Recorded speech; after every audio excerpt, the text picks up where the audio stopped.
내 남편은 모 그룹 계열사의 과장이다. 남편은 지금 중국 출장 중이다. 남편 회사에서 설립한 중국 현지 회사의 관리 책임자로 남편이 중국에 파견을 나간 것이다. 여보, 미안하게 됐어. 한 석 달쯤 중국에 있어야 할 것 같아. 어머, 그렇게나 오래요. 남편은 6월 달에 출장을 가면서 빨라도 8월에나 국내에 들어올 수 있다고 말했다. 전업주부인 나로서는 남편 없는 따분한 일상이 기다리고 있는 것이다. 나는 결혼한 지 2년째 접어든다. 결혼 전에는 남편이 다니던 회사의 다른 부서에서 근무를 했다. 남편과 결혼하고 얼마 후에 IMF인지 지랄인지가 터져서 회사 구조조정의 틈바구니에서 잘린 것이다. 부부가 같은 회사에 다니면 한 사람은 퇴사를 해야 한다는 이상한 룰이 생겨서 울며 겨자 먹기로 퇴사를 한 것이다. 결혼한 지 2년이 다 되어가는데 아직까지 우리에겐 아이가 없다. 나는 아이가 없는 부분에 대해서는 전적으로 남편에게 책임이 있다고 생각한다. 남편은 약하다. 그러니 하늘을 봐야 별을 딴다고? 그래야 아이가 생길 것 아닌가? 남편이 출장을 가고 얼마 후에 여름이 돌아왔다. 도시에 사시는 분들은 잘 알겠지만 도시에서 여름을 난다는 건 고역이 아닐 수 없다. 나는 이 남편 없는 여름을 슬기롭게 보낼 방법을 생각하다가 시댁으로 가기로 했다. 시댁은 강원도 바닷가에 인접한 촌 동네이다. 도시 사람들은 여름만 되면 동해안이니 남해안이니 바닷가로 피서를 떠나는데 나는 시댁에 가면서 피서까지 겸해서 즐길 수 있으니 이것이 바로 일석이조가 아닐까? 하는 생각을 한다. 8월 초순에 남편 고향인 강원도 시댁으로 내려갔다. 시댁에는 시부모님과 호라비인 세든 남자 이경재라는 사람과 그리고 늙음하게 시아버지가 술집 작부를 건드려서 얻은 남편과는 배 다른 시동생이 살고 있다. 바닷가에 인접해 있어서 시집에서는 농사도 좀 짓고 경재씨는 작은 고깃배로 고기도 잡으면서 생활을 하고 있다. 어릴 적에 아이들의 가정환경 설문조사란에 보면 부모님 직업을 묻는 란이 있는데 아마도 내 남편은 농수산업이라고 써 넣어야 했을 것 같은 생각이 든다. 나는 시댁에 내려와서 경재를 볼 때마다 나도 모르게 남편과 비교를 하게 되었다. 남편은 키는 킨 편인데 체격이 바짝 마른 약골 타입이다. 도시에서 흔히 볼 수 있는 그런 타입의 남자로 보면 된다. 바짝 말랐지만 왠지 카리스마도 있어 보이고 또 굵은 뿔테 안경을 써서 지적으로 보이는 그런 부류의 남자들 말이다. 그러나 막상 부대 끼면서 살아보니 남편은 내가 바라던 타입의 남자가 아니었다. 머리도 좋아서 명문대를 졸업하고 대기업에 입사하고 회사에서는 능력을 인정받아서 입사 동기들 중에 제일 먼저 과장 자리에 올랐으니 어느 모로 보나 능력은 있는 남자이다. 그런데 남편은 잠자리에 영 형편이 없다. 그러니 난 속으로 불만이 쌓일 수밖에 없었다. 혹시 어떤 사람들은 내가 매력이 없어서 그런 것 아니냐고? 의심할 수도 있겠다. 천만의 말씀이다. 나는 남편과 결혼하기 전까지 내가 좋다고 따라다니는 남자들이 3명이나 있었다. 키도 남편보다는 작지만 여자치고는 큰 축에 속했고 얼굴도 제법 반반한 편이었으며 내가 생각해도 몸매도 그럴듯하다. 약간 마른 듯 하면서도 나올 곳은 적당히 나온 모델 같은 몸매이니 내가 매력이 없다는 생각은 하지도 말길 부탁드린다. 경재씨와 남편을 비교하다가 이야기가 엉뚱한 삼천포를 빠져버렸다. 경재는 거인이다. 남편 집안이 시아버지나 시어머니를 비롯하여 모두 키가 큰 편이라 남편의 형제들도 모두 키가 크다. 그런데 남편이 바짝 마른 약골 타입이라면 경재씨는 거대한 고릴라 타입이다. 그대로 씨름판에 올려도 손색이 없을 정도로 당당한 몸을 가지고 있다. 키 195cm에 몸무게가 100kg 가까이 나가는 거인이다. 경재씨는 훌륭한 몸매를 가지고 있으면서도 늦게까지 호라비이다. 노총각 소리를 듣다가 겨우 어렵게 중국 연변 여자와 결혼을 하게 되었다. 그런데 우스운 일이지 경재와 결혼한 중국 연변의 조선족 여자가 경재씨 엄마가 준비한 목돈과 결혼 패물 등을 다 챙겨서 달아나 버린 것이다. 나중에 알게 된 사실인데 이 여자는 중국에서 결혼을 해서 아이까지 낳은 여자였다. 쉽게 이야기해서 사기 결혼에 당한 것이다. 그 후론 경재씨는 결혼할 생각을 하지 않고 호라비로 생활하고 있다. 시댁에 내려가니 시댁에서는 나를 무척이나 반긴다. 서울 사는 이쁜 며느리가 왔다면서 시부모님은 무척 살갑게 대해주셨다. 시골 생활은 몇 가지의 불편 사항이 있다. 우선은 화장실과 변변한 샤워 시설이 없는 것이 제일 큰 불편이다. 시댁에 내려간 지 며칠 후에 일어난 일이다. 점심때쯤 뱃일을 나가셨던 경재씨가 돌아왔다. 경재는 아무래도 내가 있으니 마음 놓고 집 한쪽 구석에 수도꼭지를 틀고 샤워를 하지 못했다. 나는 집 뒤쪽 우란에 심어놓은 푸성귀라도 뜯을 요량으로 집 뒤쪽으로 가다가 기겁을 했다. 경재가 집 뒤쪽의 우란에서 커다란 고무통에 물을 담아놓고 샤워를 하고 있었기 때문이다. 원래 몸이 비대하니 보고 놀랄 건 없었는데 마침 내가 집의 뒤쪽으로 돌아갈 그 순간에 망측한 모습을 봐버린 것이다. 가슴이 두근거려지고 얼굴이 붉어져서 도망치듯이 그 자리를 벗어났다. 경재는 내가 그 모습을 봤을 때 아주 당황하는 표정이 역력했다. 시댁 식구들과 점심 식사를 하면서도 경재의 얼굴을 제대로 볼 수가 없었다. 그렇기는 경재도 마찬가지인 모양이다. 경재는 뱃일을 끝내고 집에 돌아오기 전에 동네 어귀에 있는 공판장에서 술을 마시고 집에 돌아오곤 했다. 집에 돌아와서는 시어머님을 붙잡고 한동안을 신세 한탄을 하며 술을 더 마시고 잠이 들곤 했다. 경재를 본 그날 나는 또 그와 얼굴이 마주치는 것도 부끄러워서 일찍 내 방에 돌아와서 잠을 청했다. 잠은 오지 않고 점심때 본 경재가 내 머릿속을 빙빙 돌았다. 정말 불순한 생각이지만 이상한 생각도 했다. 그러다가 더 망측한 생각이지만 경재와 만난다면 난 어떻게 될까 하는 생각을 해봤다. 그 생각을 하자 달아올랐다. 얼마쯤 잠을 잤을까? 잠결에 무언가? 그래서 잠을 깼다. 그 바위덩이 같은 것은 사람이란 건 금방 알 수 있었다. 놀라서 고함을 지르려는데 무언가 솥뚜껑같이 커다란 것이 내 입을 막아버린다. 그러면서 내 귀에 대고 그 바위덩이 같은 사람이 말을 한다. 접니다. 경재씨 군. 나는 풀밭에서 뱀을 본 사람 마냥 깜짝 놀랐다. 경재는 입에서 역한 술냄새를 풀풀 풍기고 있었다. 경재의 손에서는 물고기 비린내가 났다. 그 냄새도 역했지만 경재의 술냄새도 역해서 비위가 상했다. 그 냄새들 때문에 더욱 참을 수가 없었다. 거인의 힘도 센 경재의 힘을 당할 수는 없었다. 경재는 무척 당황하는 눈치다. 난 머릿속에선 자꾸 이러면 안 돼? 이러면 안 돼? 하고 소리치고 있었지만 그런 후 왜 눈물이 나는 걸까? 경재는 담배를 찾아서 문다. 담배를 한 대 다 피우더니 그러면서 미안하게 됐소. 시끄럽게 떠들어봤자 서로 창피한 일이니 조용히 하셔. 경재는 그렇게 말해놓고 휑하니 밖으로 나가버린다. 그 다음 날까지도 옥신거리고 허리는 아팠다. 영문도 모르는 시어머님은 내가 몸살이라도 난 줄 알고 아침에 전복죽을 써왔다. 오전에 경재는 뱃일을 나가고 시부모님은 농사일을 하러 나가셨다. 어제의 일이 마치 꿈만 같았다. 내 방에 누워서 속으로만 끙끙 앓고 있는데 시동생이 날 찾아왔다. 형수 많이 아프세요? 형수, 제가 할 말이 있는데요. 예. 도련님 무슨 할 말이요? 그러자 시동생이 잠시 머뭇거린다. 그리고는 말을 한다. 형수, 어제 저녁에 다 봤어요.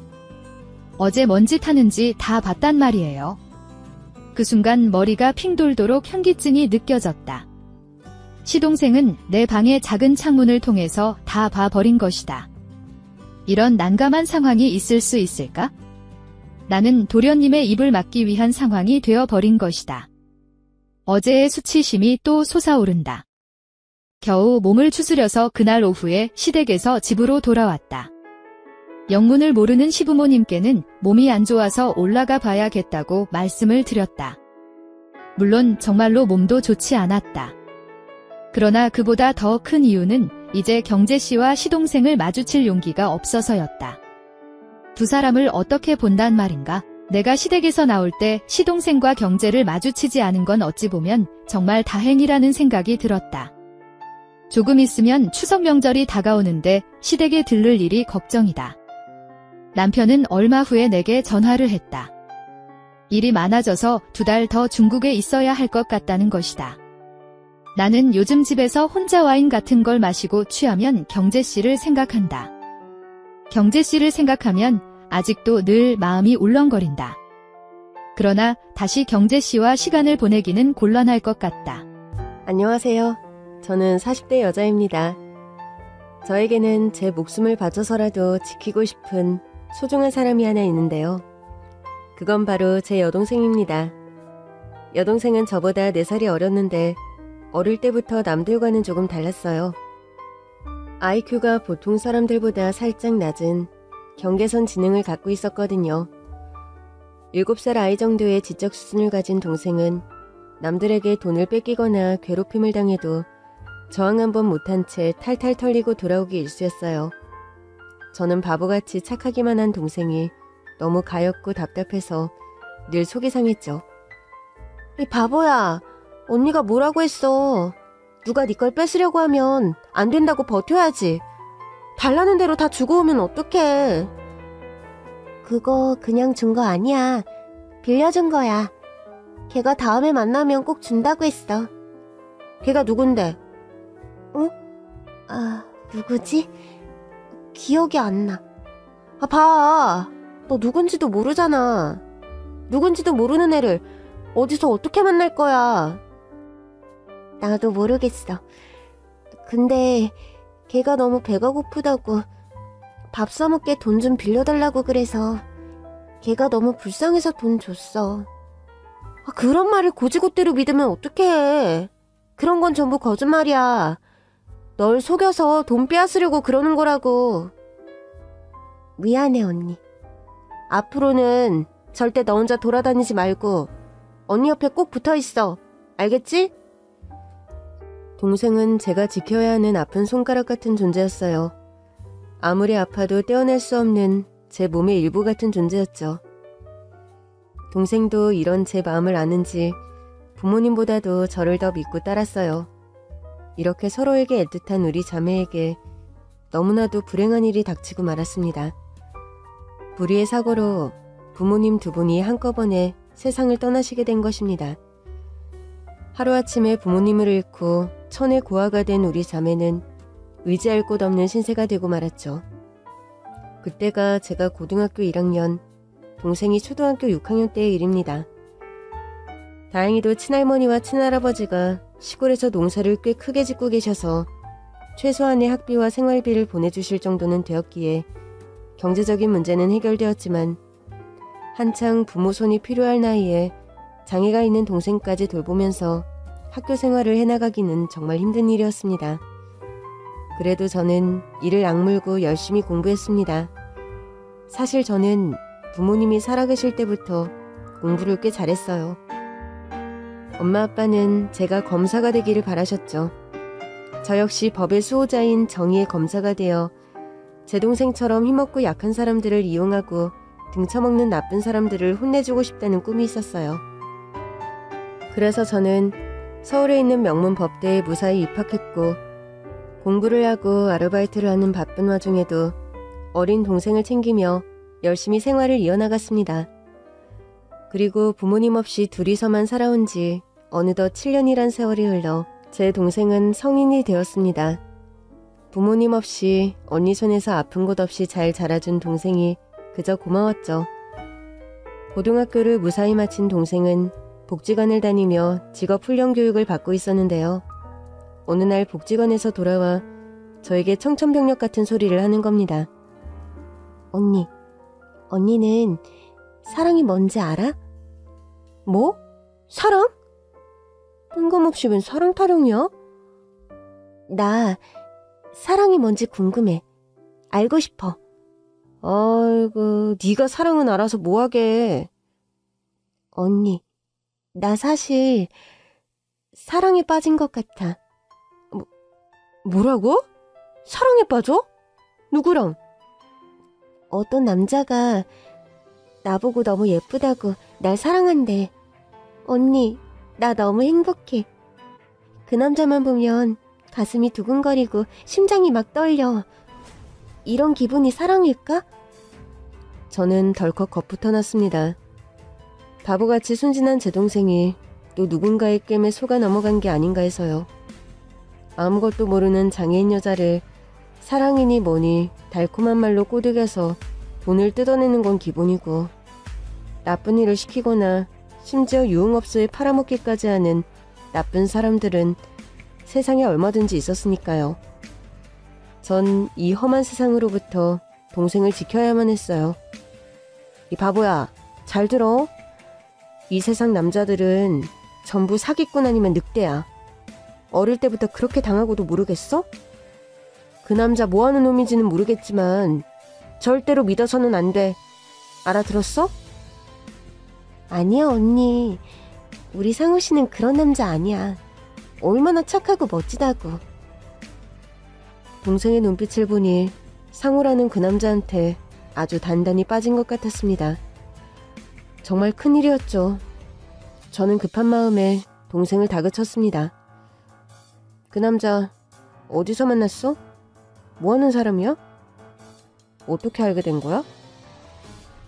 그랬더니 동생이 뾰로 통해져서는 정말 뜻밖의 말을 하더군요. 언니가 직접 물어봐. 왜 나한테 화를 내? 안 그래도 상우씨가 언니 만나고 싶다고 했어. 만나서 결혼 허락받고 싶대. 뭐? 결혼 허락? 지금 둘이 결혼이라도 하겠다는 거야? 말도 안 돼. 제가 어떻게든 동생을 뜯어말리려고 했지만 소용없었어요. 동생의 마음은 이미 사랑이라는 바다에 풍덩 빠져있더군요. 기어이 상우 오빠라는 사람과 약속을 잡아와서는 장소와 시간을 저에게 통보해주는 겁니다. 할 수 없었죠. 제가 그 남자를 만나 똑부러지게 거절하고 다시는 제 동생 근처에 얼씬거리지 못하도록 하는 수밖에요. 제 동생의 보호자는 저밖에 없었으니까요. 동생이 알려준 약속 장소는 저희 동네 근처에 있는 갈비집이었는데 정원이 딸린 제법 큰 곳이었어요. 커피숍도 아니고 뭐 이런 데서 만나자고 하는지 의아했지만 저는 비장한 마음으로 동생 손을 붙들고 약속 장소로 들어섰죠. 그리고 갈비집 직원이 안내해준 방으로 들어가서는 정말 크게 놀라고 말았습니다. 방 안에는 상우라는 그 남자뿐만 아니라 나이가 좀 더 들어 보이는 중년의 남녀가 함께 앉아있더라고요. 어리둥절한 저를 보고는 중년의 여자가 얼른 일어나서 제 손을 잡아 끌었습니다. 아유, 어서 와요. 우리 수정이 언니시구나? 상우한테 얘기 많이 들었어요. 우리 수정이라뇨? 대체 누구신데? 난 상우 형수 되는 사람이에요. 이쪽은 상우 형이고. 우리 도련님이랑 수정이가 잘 지내는 게 너무 예쁘고 고마워서 저도 수정이 집안에 한번 인사드리고 싶어서 이렇게 신뢰를 무릅쓰고 나왔어요. 괜찮죠? 형과 형수의 첫인상은 일단 서글서글하고 나쁜 사람들 같지는 않았습니다. 잔뜩 경계했던 제 마음도 조금 누그러졌죠. 이렇게 양쪽 집 식구들이 다 모이니까 분위기가 꼭 상견례하는 것 같네. 우리도 부모님이 다 돌아가셔서 저랑 우리 박간 양반이랑 상우를 아들처럼 키우다시피 했거든요. 도련님 키우느라 우린 자식도 안 가졌어요. 제 동생이 사랑에 빠졌다는 상우라는 남자는 나이가 제 동생보다 한 살이 많고 지적장애 3급이라 동생과 같은 복지관에 다닌다고 했습니다. 둘이 처음 만나게 된 것도 복지관이라더라고요. 일단 나쁜 사람 같지는 않아서 전 안심을 했습니다. 겉으로 보기엔 지적장애가 전혀 티가 안 날 정도로 멀쩡한 데다가 키도 크고 덩치도 좋고 무엇보다 눈웃음이 선하고 착한 인상이더라고요. 우리 도련님 지적장애가 있지만 바리스타 자격증에 운전면허증도 있어요. 게다가 착하고 성실하고 한 여자밖에 모르는 순정파예요. 둘이 교제할 수 있게 허락해 줍시다. 그렇지만 아무래도 좀 걱정이 되어서요. 저한테는 하나밖에 없는 너무 소중한 동생이고 아직 남자를 만나기엔 어린아이인 것 같아서요. 저도 우리 도련님 키우면서 숱하게 고생을 해봐서요. 수정이 언니 분 마음은 제가 누구보다 잘 알죠. 젊은 아가씨가 부모도 없이 장애까지 있는 동생을 혼자 키우느라 얼마나 힘들었겠어? 그래도 이렇게 성인이 될 때까지 잘 키워놨으니 이제는 동생이 여자로서 행복을 찾을 수 있게 도와줘야죠. 품에만 끼고 있는다고 그게 사랑인가요? 놓아주는 것도 사랑이에요. 우리는 수정이를 하늘이 맺어준 인연이라고 생각해요. 둘이서 알콩달콩 잘 살 수 있도록 우리가 최대한 지원을 해줄 거예요. 에? 그게 무슨 말씀이세요? 지금 정말로 둘이 결혼이라도 시키겠다는 말씀이세요? 그럼요. 천생연분을 만났는데 시간 끌어 뭐예요. 얼른 결혼시켜야지. 수정이 언니만 허락하면 결혼 준비는 우리 집에서 다 할 거예요. 그래도 어떻게 그렇게 결혼을 시켜요? 제 동생은 아직 결혼할 준비가 안 됐어요. 맞아요. 둘이서만 살라고 신혼살림 내주는 건 나도 불안해요. 우리 애들 몸만 컸지. 사실 둘 다 애기들이잖아요. 그래서 제가 자식처럼 동생처럼 끼고 보살피면서 데리고 살려고요. 그리고 둘 다 바리스타 일도 배웠으니까 앞으로 조그만 카페를 하나 차려줘도 되고 아니면 여기 갈비집에서 일 배운다 생각하고 일해도 되고. 네? 여기서요? 네, 여기 갈비집. 사실 제가 운영하는 식당이거든요.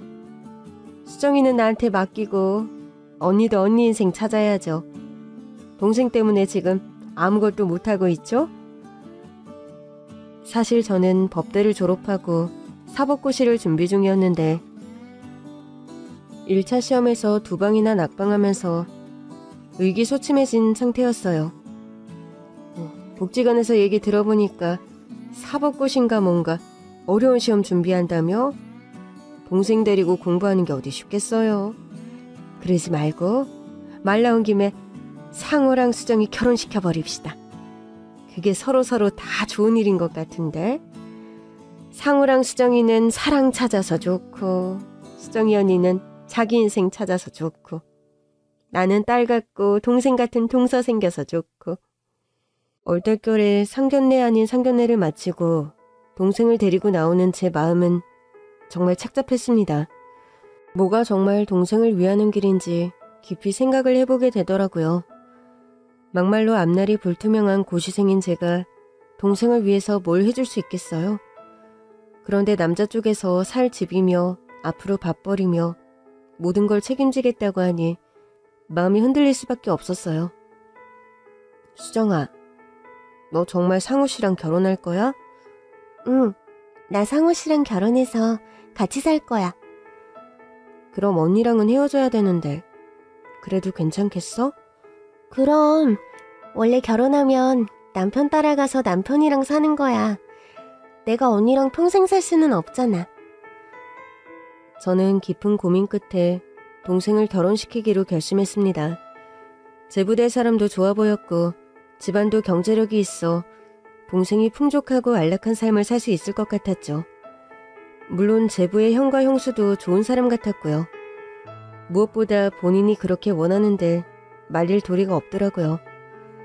그렇게 해서 제 동생은 20살 어린 나이에 제 품을 떠나 결혼을 하게 되었습니다. 부모님 대신 혼주석에 앉은 저는 예쁜 웨딩드레스를 입고 세상에서 가장 행복한 여자가 된 동생의 모습을 보며 감격의 눈물을 흘렸죠. 어리기만 한 줄 알았던 제 동생이 언제 이렇게 커서 시집을 가나 싶어서요. 이게 아마 딸을 시집 보내는 엄마의 마음이겠죠? 동생의 손윗동서도 같은 마음인지 제 손을 붙들고 저처럼 울더군요. 아유, 둘이 잘 어울리는 거 봐. 선남선녀가 따로 없네. 고마워요, 사돈처녀. 하나뿐인 동생을 이렇게 곱게 키워서 우리 집에 보내줘서요. 사돈처녀, 이제 수정이는 아무 걱정하지 말아요. 내가 정말 친동생처럼 잘 보살필게요. 우리 어머니 아버지가 계셨으면 수정이 정말 예뻐하셨을 텐데.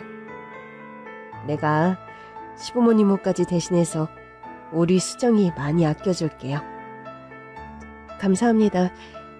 이런 말씀 드리기는 송구스럽지만 우리 수정이 정말 아무것도 모르는 어린애 같은 동생이에요. 부디 어여삐 여기시고 잘 가르쳐주세요. 부탁드리겠습니다. 걱정하지 말라니까. 이제 동생 걱정은 내려놓고 사돈처녀도 자기 인생 살아요. 고시 준비만 하다가 늙어서 처녀 귀신이라도 되면 어쩌려고 그래?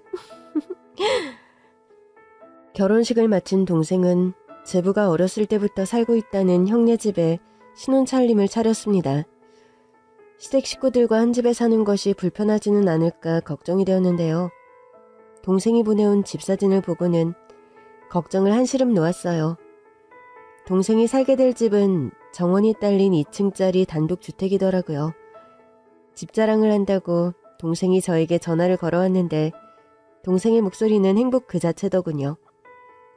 언니, 우리 집은 여기 2층 집이야. 1층은 형님이랑 아주버님이 쓰시고 2층은 오빠랑 내가 써. 여기 오빠랑 내 방도 있고 침대도 있고 TV도 있어. 우리 집 정말 좋지? 그래, 너무 좋다, 수정아. 행복하게 잘 살아야 돼. 뭐 힘든 건 없어?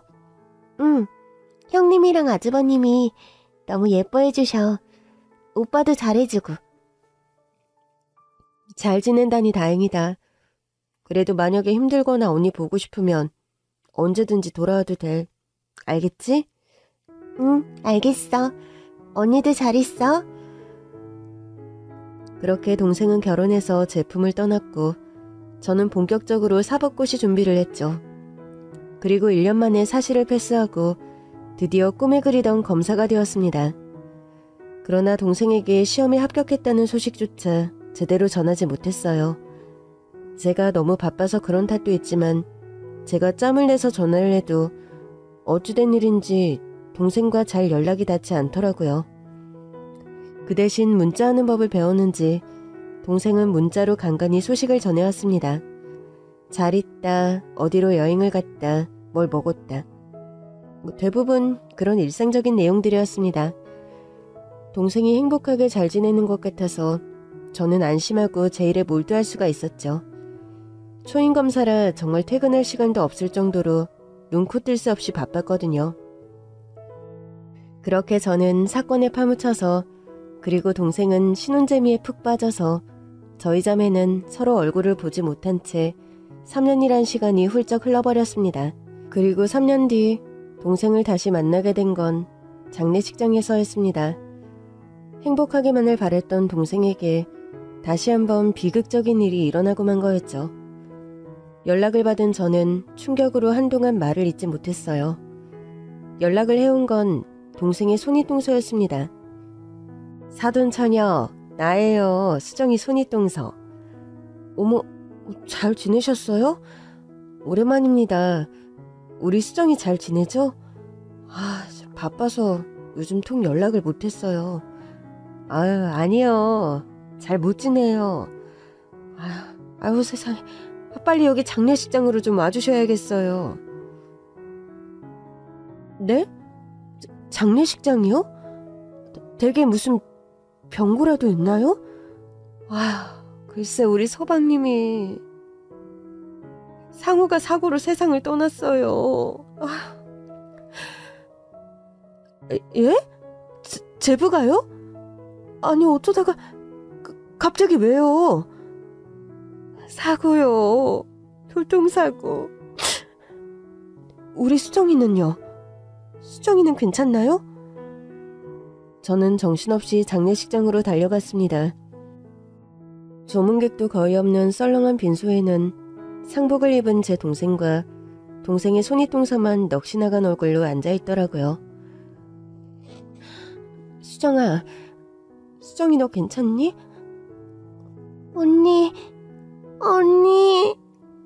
언니 많이 바빠서 못 온다더니 여기를 어떻게 왔어? 당연히 와야지. 무슨 소리야. 누가 그래. 언니 바쁘다고. 우리 형님이, 언니는 바빠서. 동생이 뭔가 얘기하려는데 동생의 손윗동서가 얼른 말을 막고 나서는 겁니다. 아야, 사돈천이요. 와주셔서 고마워요.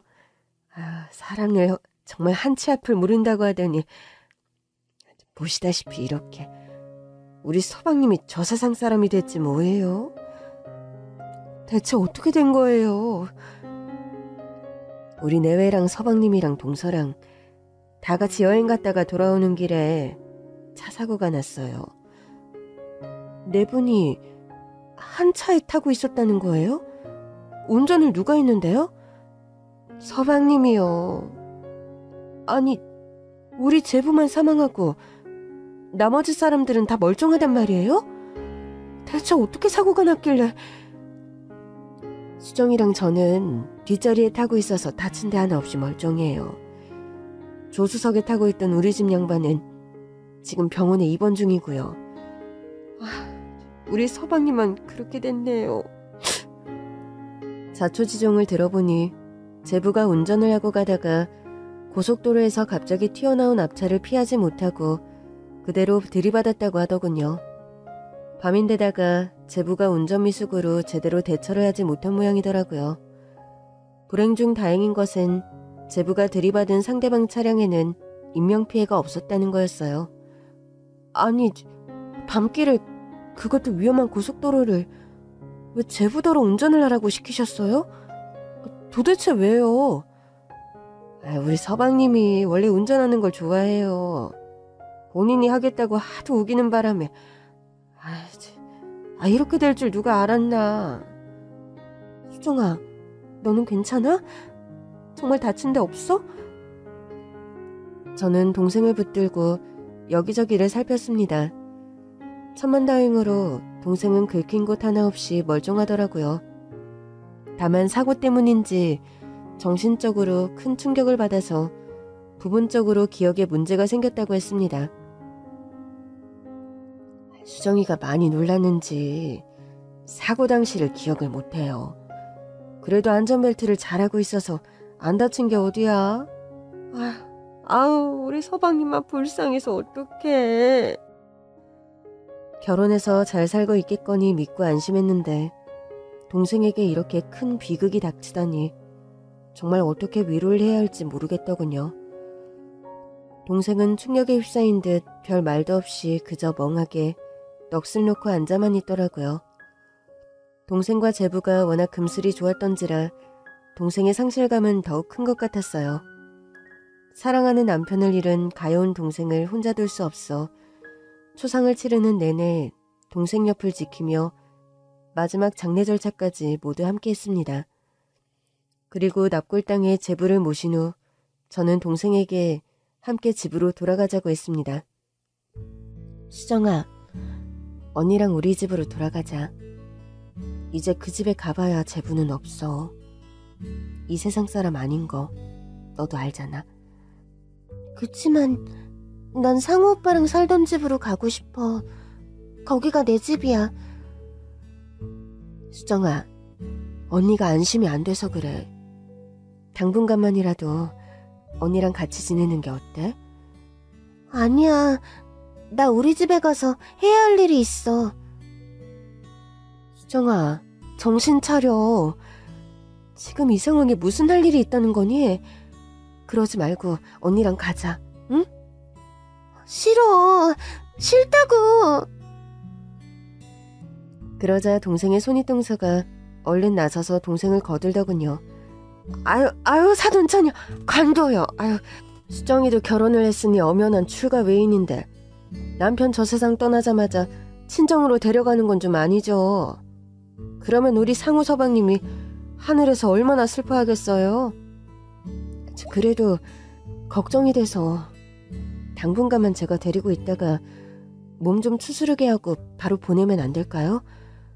그래도 그건 경우가 아니지. 수정이는 이제 곧 죽어도 우리 집 귀신이니까 내가 책임지고 데려갈게요. 사돈 처녀는 빠져요. 나 괜찮아, 언니. 상우 오빠랑 같이 살던 우리 집으로 돌아갈래. 가서 오빠 물건도 정리하고 또 해야 될 일도 있어. 동생은 그렇게 같이 가자는 저의 손길을 뿌리치고 동서와 함께 자신이 살던 집으로 돌아갔습니다. 저를 뒤로하고 돌아가는 동생을 보며 조금은 서운하기도 했지만 한편으로는 대견하다는 생각도 들더군요. 비록 젊은 나이에 남편을 잃고 과부가 되고 말았지만 한 남자의 아내로서 끝까지 도리를 지키려고 하는 동생의 깊은 사랑이 느껴져서 더는 말리지 못하고 동생의 뜻대로 하게 할 수밖에 없었죠. 그렇게 제부의 장례식이 끝나고 한 달쯤 지났을 무렵 동생이 너무 걱정됐던 저는 무작정 동생의 집을 찾아가 보기로 했습니다. 동생이 전화를 해도 통 받지를 않고 문자에 답장도 없었거든요. 너무 슬퍼서 우울증이라도 온 건 아닌지 걱정이 되더라고요. 예전에 동생의 손윗동서가 알려준 주소로 찾아가니 동생이 보내준 사진대로 깔끔하게 잘 지어진 2층 주택이 나오더군요. 계세요? 마침 대문과 현관문이 모두 열려있어 살며시 들어갔는데요. 안에서는 대청소라도 하는지 집안이 온통 난장판이더라고요. 그리고 동생을 윽박지르는 손윗동서 목소리가 밖에까지 쩌렁쩌렁 울렸습니다. 예, 수정아, 너 자꾸 고집 피울 거야? 내 말 들어야지. 안녕하세요. 저 수정이 언니예요. 아이고 깜짝이야. 사돈처녀. 연락도 없이 여긴 어쩐 일이에요? 남의 집에 올 때는 미리 연락을 하고 오는 게 예의 아니야? 더구나 사돈댁인데. 놀라셨다면 죄송합니다. 수정이가 연락이 통 되질 않아서 걱정이 돼서요.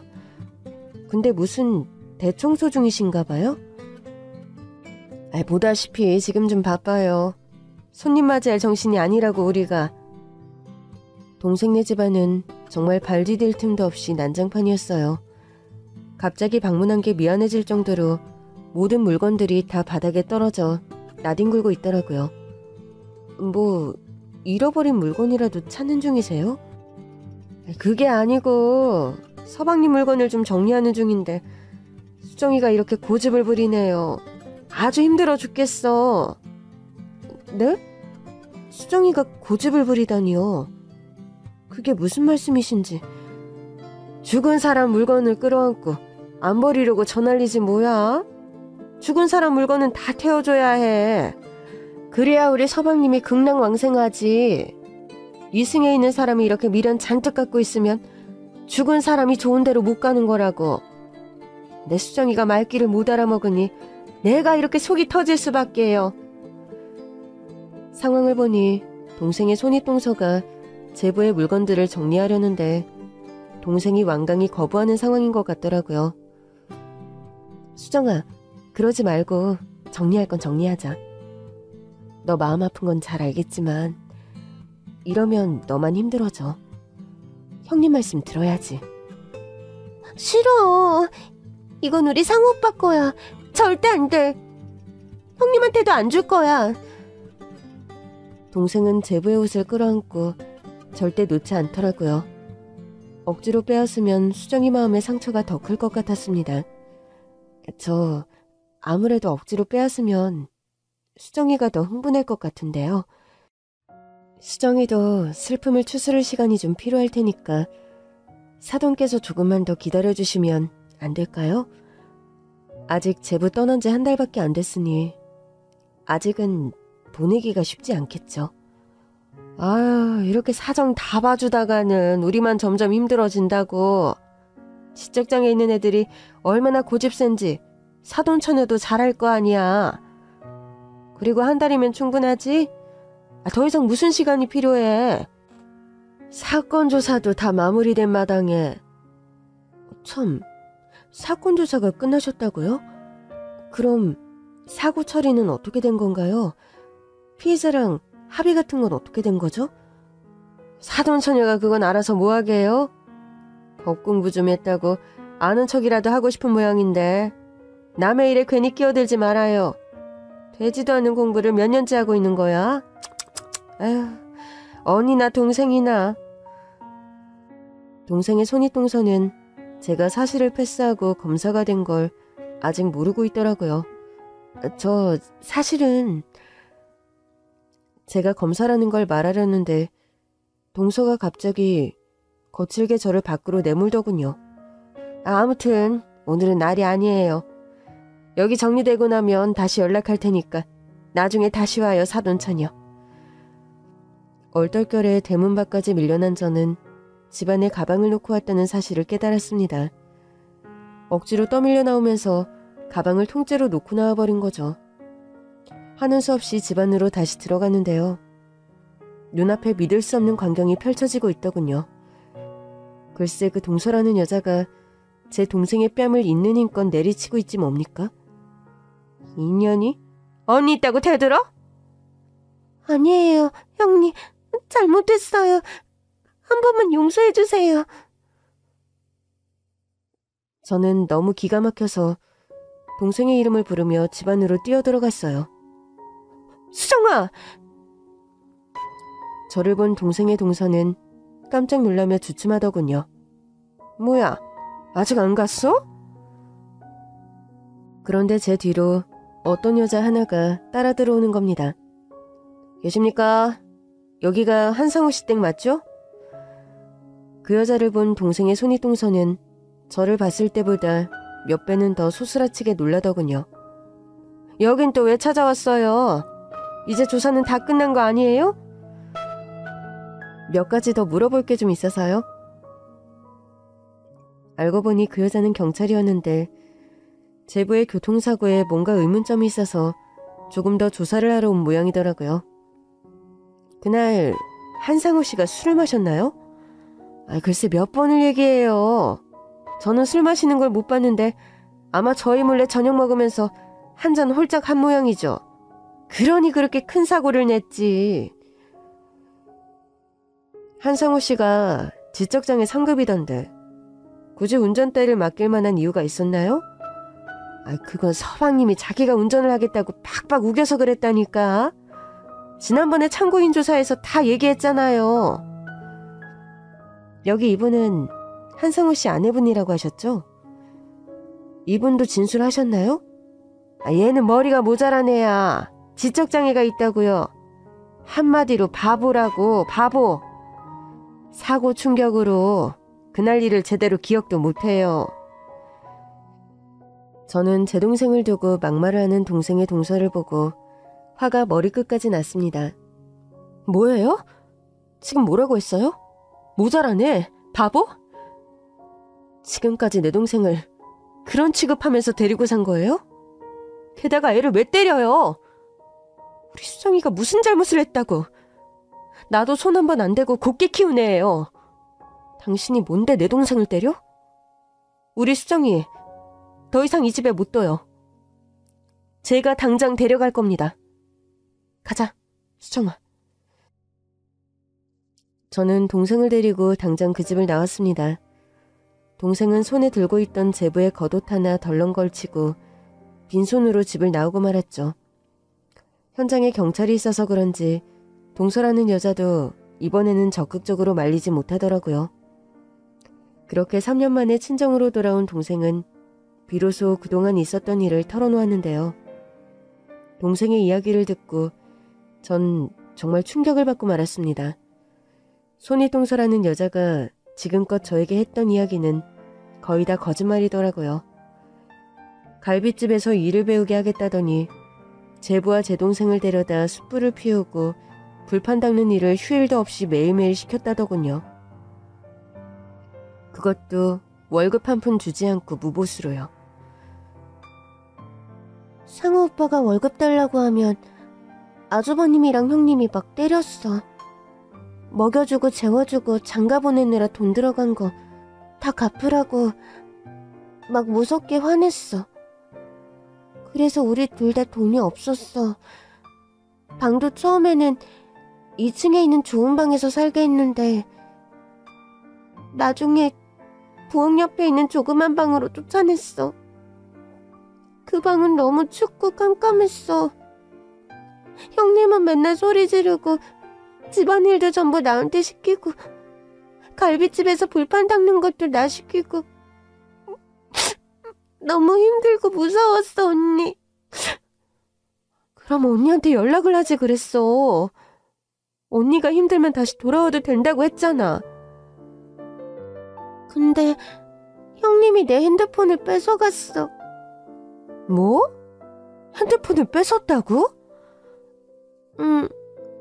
언니는 공부하느라 바빠서 나랑 전화 못한다고 했어. 수정이 네가 가끔 언니한테 문자 보냈잖아. 간간히 잘 지낸다고 문자가 왔는데? 그거 아마 우리 형님이 보낸 걸걸? 나는 문자는 어려워서 잘 못 보내. 뭐야? 핸드폰도 뺏고 대신 너인 척 날 속이기까지 했다고? 정말 이 여자 안 되겠네. 애를 데려다가 노동력 착취해, 임금 갈취해. 핸드폰까지 뺏고 널 사칭해서 현직 검사한테 사기를 쳐? 언니가 너희 동서라는 여자 가만 안 둘 거야. 걱정하지 마. 저는 다음날 당장 동생이 살던 집에서 만났던 형사를 찾아갔습니다. 저 역시 제부의 죽음과 교통사고에 뭔가 미심쩍은 부분이 있었어요. 전 제부의 사고부터 철저하게 파헤쳐보기로 했습니다. 안녕하십니까. 서울 동부지검 김수영 검사입니다. 한상우 씨 교통사고 사망사건 관련해서 좀 더 알고 싶어서 찾아왔습니다. 검사님께서 왜 그 사건에 관심을 가지시는 거죠? 사실 조사도 다 끝난 사건이라 저도 더 드릴 말씀은 없는데요. 사실 사망한 한상우 씨가 제 제부입니다. 사망자 아내인 김수정이 제 동생이고요. 조금이라도 의심스러운 부분이 있다면 밝혀주고 싶어서 그래요. 근데 사실 저도 무슨 결정적인 증거가 있어서 그러는 건 아닙니다. 그냥 마음에 걸리는 게 좀 있어서요. 그게 뭐죠? 그때 당시 피해 차량 운전자의 진술을 들어봤는데 사고 차량이 뒤에서 차선을 몰고 달리면서 왔다 갔다 하는 게 영락없는 음주운전 차량 같았다고 했거든요. 근데 운전자였던 한상우 씨 부검 결과 알코올은 한 방울도 검출되지 않았어요. 현장에서 술에 취해 있었던 건 오히려 한상우 씨 형, 한상철 씨였죠. 뭐라고요? 형이 술에 취해 있었다고요? 네, 만취 상태였습니다. 그래서 뭔가 좀 의심스러워요. 게다가 사고 차량은 조수석 쪽이 굉장히 심하게 파손됐는데 반대편에 있던 운전자가 사망했다는 것도 좀 이상하고요.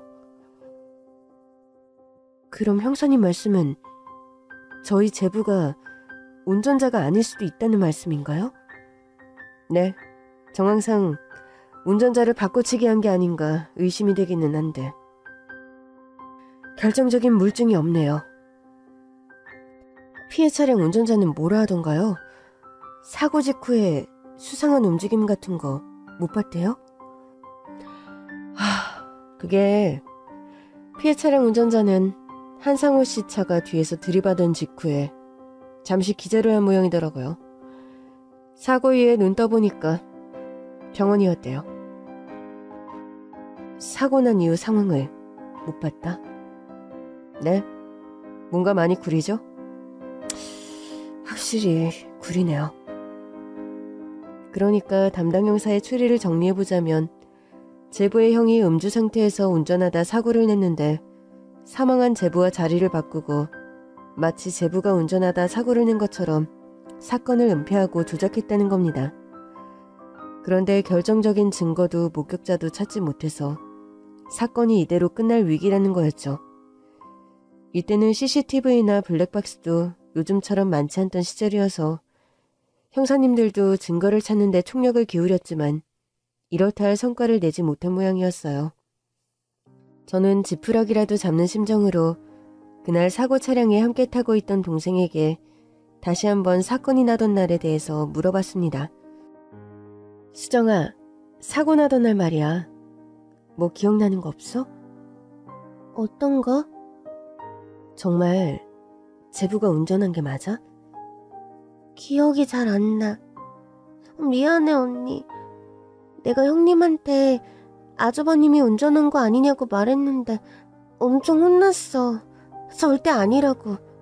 내가 잘못 알고 있는 거라고 했어. 나는 머리가 나쁘니까 잘 모르잖아, 언니. 미안해. 상우 오빠한테도 미안하고. 아니야, 괜찮아. 네 잘못 아니야. 자책하지 마, 수정아. 근데 그날 놀러 갔던 거 아니야. 뭐? 그럼 어디 갔는데? 갈비집에서 늦게까지 일하고 집에 가는 길이었어. 결혼하고 나서 가족끼리 놀러 간 적은 한 번도 없었어. 동생의 말을 듣고 저는 가슴이 찢어질 듯 아팠습니다. 미안해. 언니가 너무 무심했어.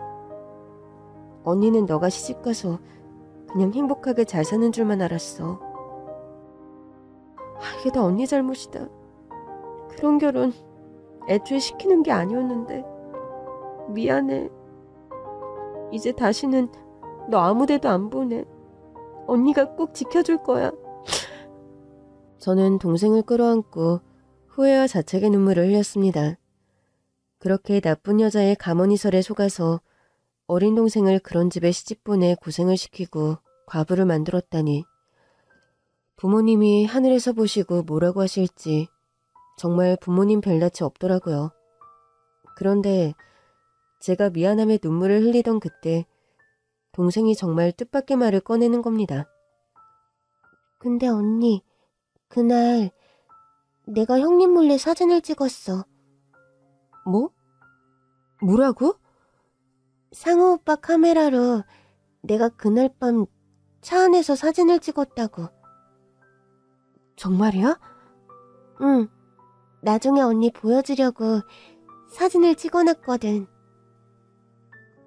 동생은 얼른 일어나서 동선의 집에서 나올 때 걸치고 나온 제부의 옷을 가져오더군요. 그 옷 주머니 안에서 동생이 꺼내준 것은 다름 아닌 소형 디지털 카메라였습니다. 그리고 그 안에는 놀라운 증거가 담겨 있었죠. 이거 상우 오빠가 복지관 선생님한테 빌린 건데 오빠가 나중에 선생님한테 다시 돌려줘야 하니까 잃어버리지 말고 잘 갖고 있으라고 했어. 그래서 오빠 옷 속에 잘 숨겨놨지. 근데 형님이 자꾸 찾아내려고 온 집안을 뒤집어 엎어서 무서웠어. 그런 거였구나. 잘했다. 우리 수정이 너무 잘했어. 수정이 덕분에 결정적인 증거를 확보했어. 이제 언니가 이걸로 나쁜 사람들 꼭 벌받게 할게. 이제와 생각해보니 제가 동생을 찾아 그 집에 간 그날도 동서라는 여자는 이 증거품을 찾겠다고 온 집안을 난장판으로 만들고 동생을 쥐잡듯이 잡고 있던 거였습니다. 이제야 뭔가 앞뒤가 안 맞던 퍼즐이 들어맞는 것 같은 느낌이 들더군요. 저는 당장 두 부부를 검찰 조사실로 소환했습니다. 물론 제 신분은 숨기고요. 부부는 난데없는 검찰 소환에 많이 당황한 것 같았습니다. 뭔가 찔리는 것이 있는지 괜히 흥분해서 오버액션하는 게 눈에 뻔히 보이더라고요. 다 끝난 사고를 가지고 언제까지 사람을 괴롭힐 작정이에요? 경찰에서 조사 다 끝내고 사건 종결시켰는데 왜 또 검찰에서 사람을 불러대냐고. 우리 박간 양반 지금 병원에서 태어난 지 일주일도 안 됐어요. 교통사고는 후유증이 무서운 거 다들 알죠? 이러다가 사람 도로 아프기라도 하면 검찰에서 책임져 줍니까? 예? 담당 검사가 누구야? 당장 검사 나오라고 해. 저는 조사실 문을 열고 두 부부 앞에 섰습니다. 두 사람은 갑자기 제가 튀어나오니까 정말 깜짝 놀라더라고요. 아니 사돈처녀. 사돈처녀가 여기는 웬일이야? 뭐 현장학습이라도 온 거야? 뭔 검찰청에 현장학습이 있어? 지금 장난해? 아무 상관도 없는 이 아가씨 말고 담당 검사 불러오라고. 여기 왔잖아요. 뭐야? 제가 이 사건 맡은 담당 검사라고요. 추가로 조사할 게 있어서 두 분을 부른 겁니다. 그러니까 소란 그만 피우시고 성실히 조사에 임해주시죠. 아니, 뭐야. 그러니까 사돈처녀가 검사란 말이야? 어머머, 아유, 사법고시 공부한다더니 정말 검사가 된 거야? 네, 저 진짜 검사 맞으니까 이제 그만 놀라시고요. 조사 시작해도 되겠죠? 아, 이것 봐, 사돈처녀. 알다시피 우리는 잘못한 거 하나도 없어. 차 사고가 나서 가족을 잃고 우리까지 죽을 뻔했다고. 우리도 따지고 보면 피해자야. 안 그래요? 가해자는 우리 서방님인데 우리 서방님은 이미 저 세상 사람인 걸 어떡하라고. 가해자가 죽으면 공소권 없음. 뭐 그런 거잖아요. 경찰에서도 그랬어요. 가해자가 사망했으니까 상속 안 받으면 책임질 일도 없다고. 그래요? 법에 대해서 꽤 잘하시네요. 공부 많이 하셨나 봐. 그 공부는 무슨 공부? 아, 경찰에서 그렇게 말했다니까. 그럼 이걸 보고도 그런 말씀이 나오실까요? 저는 조사실 책상 위로 미리 준비한 사진 몇 장을 늘어놓았습니다. 그건 물론 동생이 제보의 카메라로 몰래 찍은 사진들이었죠.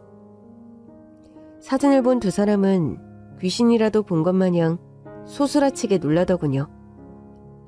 아니, 이게 뭐예요? 이런 사진이 어떻게 찍혔지? 동생이 찍은 사진 속에는 그날 운전석에 누가 앉아 있었는지 너무도 선명하게 나와 있었던 겁니다. 자, 사진 잘 보세요. 운전석에 앉은 사람 한상철 씨 본인 맞죠? 이게 전가요? 저는 잘 모르겠는데. 여기 백미러에 본인 얼굴 선명하게 찍혔는데 모른다고요? 이거 당신 맞잖아. 조수석에 앉은 건 우리 제부 한상호고, 당신이 그날 음주운전으로 사고 낸 다음에 동생 사망한 거 보고 운전자를 바꿔치기 한 거 아니야? 그날 병원 기록 보면 한상철 씨 혈중 알코올 농도가 면허 취소를 훨씬 뛰어넘는 수준이에요. 사고 당시 한상철 씨가 만취 상태였다는 119 구조대원의 증언도 있고요. 당신 지금 음주운전으로 사망사고 낸 거야. 그래놓고 죽은 동생한테 죄를 덮어씌우기까지 한 거라고. 모든 죄가 백일하에 드러났는데도 동서의 손이동서는 물러설 줄을 모르더군요. 증거 있어? 증거 있냐고! 사고가 난 후에 운전자를 바꾼 게 아니라 운전자를 바꾸고 나서 사고가 난 거라고. 우리 집 양반이 운전하고 가다가 중간에 멈춰서서 서방님이랑 교대했고, 그 후에 서방님이 사고를 낸 거야.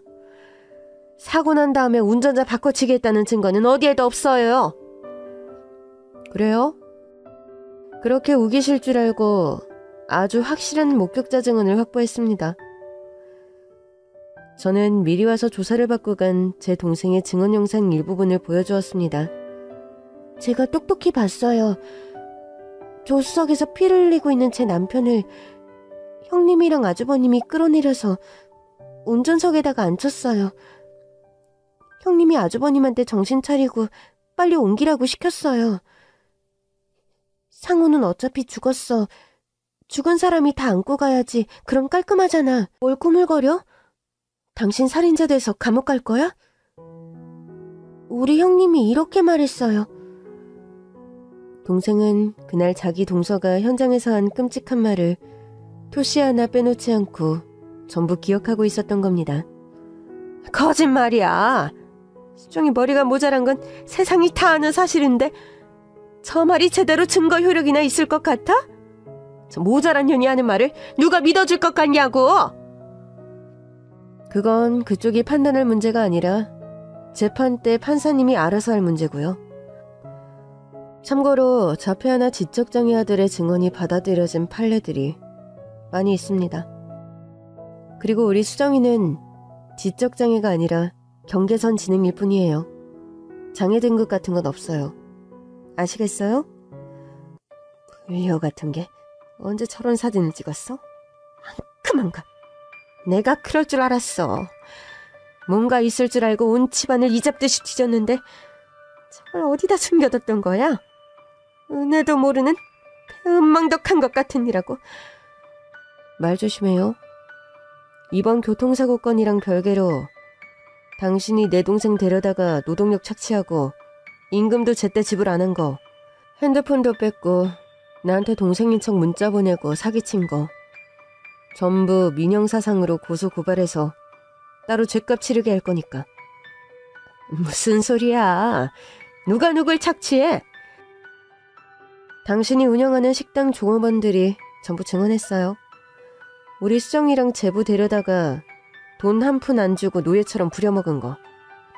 그럼 먹여주고 재워주는데 밥값은 해야지. 무슨 대단한 공주마마를 모셔왔다고 집에 고이 두고 놀고 먹게 해? 그러려고 내 동생 데려갔어요? 노예처럼 일 시키려고?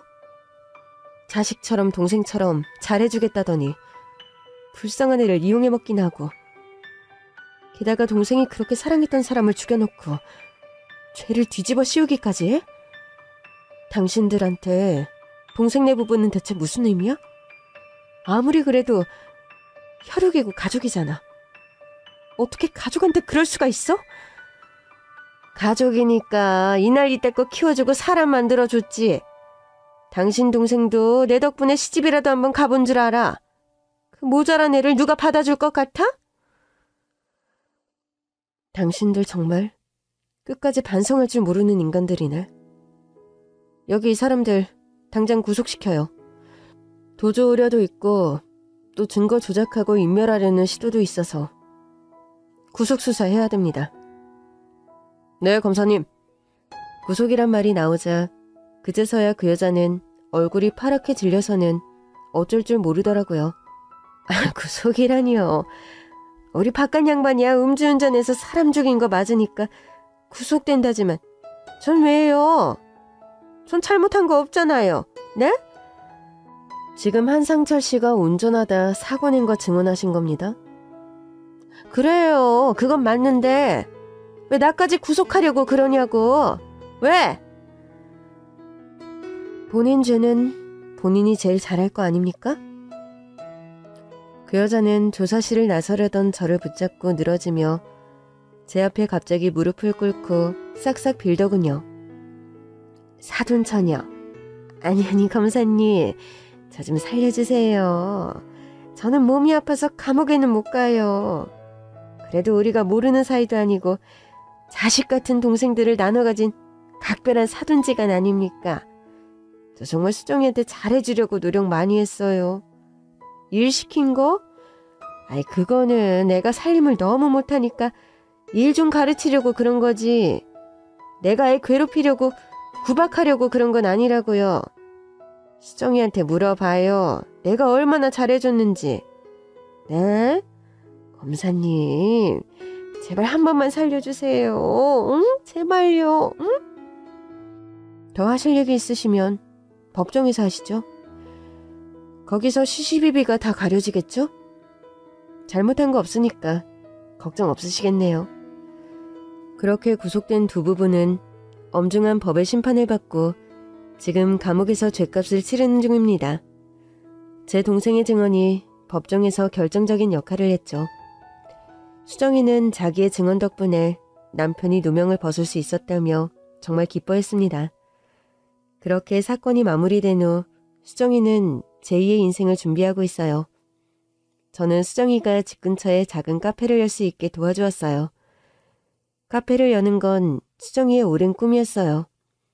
복지관에서 바리스타 자격증까지 따고 오랫동안 준비해왔거든요. 물론 남편과 함께 했으면 더욱 좋았겠지만 혼자서도 씩씩하게 잘해나가겠다고 해서 대견하고 기특한 마음뿐입니다. 언니, 상우 오빠가 하늘에서 지켜봐주고 있으니까 걱정 없어. 나 잘할게. 진짜 잘할 수 있어. 물론 예나 지금이나 동생은 바보입니다. 바보 중에서도 아주 착한 바보죠. 동네의 어려운 노인들에게 공짜로 커피를 막 드리거든요. 리어카를 끌고 가는 청소부 아저씨나 택배기사님께도 가끔 시원한 음료수를 한 잔씩 공짜로 막 드립니다. 제가 속이 답답할 때가 한두 번이 아니에요. 야, 이 바보야. 그렇게 다 퍼주면 뭐가 남니? 넌 뭐 땅 파서 장사하냐? 그래도 어떻게 해. 힘들어 보이는 사람들한테 커피 한 잔씩 선물해주고 싶은데. 그런 동생을 보며 전 깨달았어요. 동생의 카페가 늘 적자인 이유는 동생이 경계선 지능을 가져서가 아니라 그저 동생의 착한 천성 때문이라는 걸 말이죠. 동생의 착한 마음이 때묻지 않도록 언제까지나 동생 옆에서 제가 든든하게 지켜줄 겁니다. 힘든 일을 겪고 한층 더 단단해진 저희 자매 많이 응원해주세요. 감사합니다.